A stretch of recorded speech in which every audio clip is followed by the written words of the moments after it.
سيداتي سادتي، مساء الخير، أهلا وسهلا بكم. صحة رمضانكم، تصوموا بالهنا. عندي بزاف ما درتش فيديو. L'opportunité ne s'est pas présentée et c'est une affaire de temps. Mais donc عاود j'ai tout rebobiné. Le feuilleton تاع le coach, je l'ai rebobiné ودرت لكم يعني un rappel et je vais vous poser des questions pour vous dire, devinez de qui je parle. Donc je vous laisse deviner en vous rafraîchissant un peu la mémoire durant 5 ans ce que cette personne a fait. Et je ne peux pas tout dire يعني يعني les شفيت عليهم plus ou moins.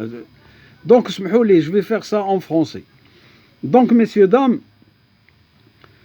tout d'abord, devinez qui est cet imposteur. Cet imposteur est arrivé sur la pointe des pieds.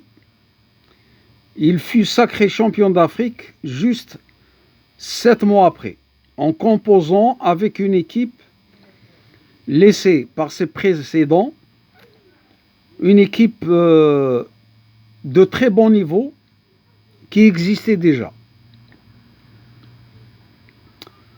Le sacre africain remporté et fut exposé sur les plateaux RMC, sur les plateaux français à Marseille, en voulant justement transmettre un message à la Fédération française de football. Dites-moi pourquoi cet imposteur avait justement pris le sacre africain pour l'exposer sur les plateaux français. Dites-moi pourquoi. Et aucun entraîneur précédent n'a fait, ni Kermali ni autre. Donc, après cela, son salaire fut triplé. Et justement, le comble, il fut triplé juste pour un sacré africain, c'est tout. Parce que le CV, il n'avait aucun CV prestigieux. Son but principal est la gagne, sans vouloir construire une équipe d'avenir pour des échéances africaines ou mondiales. Il est arrivé même à 33 matchs sans défaite. Et quel match! La plupart des matchs, c'est avec des équipes faibles. En utilisant toujours les mêmes joueurs pour la gagne, uniquement pour la gagne. Et justement, la gagne pour son image et non l'avenir de l'équipe nationale d'Algérie. Au tournoi qatari, le coach Bouguera fut sacré champion arabe, avec 6 matchs sans défaite, bien sûr. Et justement, qui devait être additionné avec les 33 matchs de cet imposteur, ce qui fait 39 matchs en battant l'Italie justement en tête du tableau avec 37 matchs sans défaite. Donc cet imposteur prive à l'Algérie de ce privilège mondial en voulant garder uniquement ses prouesses. Et la FIFA nous a donné ce privilège. Donc, mes chers amis, sentant sa place menacée, il commença à faire des entreloupes. Les entreloupes, ça veut dire des combines et des coups bas. Donc, il commença à faire des entreloupes à Bouguera par le biais de ses canons et de ses chiens pour faire échouer justement Bouguera dans sa tâche en lui imposant des matchs à huis clos. Rappelez-vous, jusqu'à même l'envoyer en Tunisie pour se préparer pour la Tchad. Bouguera, entraîneur compétent, a su en tirer profit jusqu'à la finale. Malheureusement, qu'il rendra Bougui 2 fois champion et qui ne sera pas du goût de cet imposteur en arrivant jusqu'à lui prendre 2 joueurs clés en plein Tchad. Et en fin de compte, ces 2 joueurs restent sur le banc et juste pour un match amical contre le Nigeria, Idem pour Benchira, il a fait la même chose pour Benchira, qui fut lésé par 2 joueurs clés au niveau de l'USMA afin qu'ils perdent le sacré de la Supercoupe africaine contre le Ahli. Rappelez-vous aussi de la panne d'électricité dans la salle de conférence du stade d'Oran, Hedfi, Allah yarhamou, après le match contre le Mali où le résultat était 1-1 et le Mali était meilleur que nous. Et pourquoi cette panne? Eh bien pour ne pas fâcher le coach avec les questions de la presse sportive. Le stade, un stade neuf, une panne bizarre, je dirais. Donc mes chers amis, je continue, mais le bon Dieu protège toujours les gens honnêtes. Comme fut le cas de Bouguera, durant la finale contre le Sénégal où le meilleur buteur rata le penalty qui pouvait sacrer l'Algérie championne de la CHAN.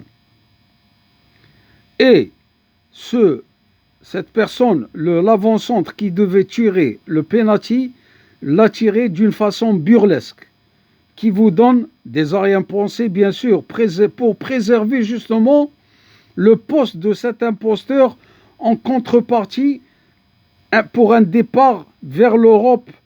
Et Mehiouz se trouve actuellement en Europe, en Suisse, pour service rendu. Donc, ce n'est pas anodin. Il utilisa même certains joueurs complices de son imagination, que les terrains sont désastreux pour préparer le stage en Tunisie, qui pouvait engendrer des dépenses en devises afin que ses compères en profitent. Et heureusement que les autorités ont compris le coup fourré et imposâmes le stage en Algérie et à Annaba, justement. Dites-nous pourquoi ce stage, avant la CAN 2022, s'est déroulé au Qatar et non à Sidi Moussa. La preuve, il est sorti le premier de cette CAN du Cameroun.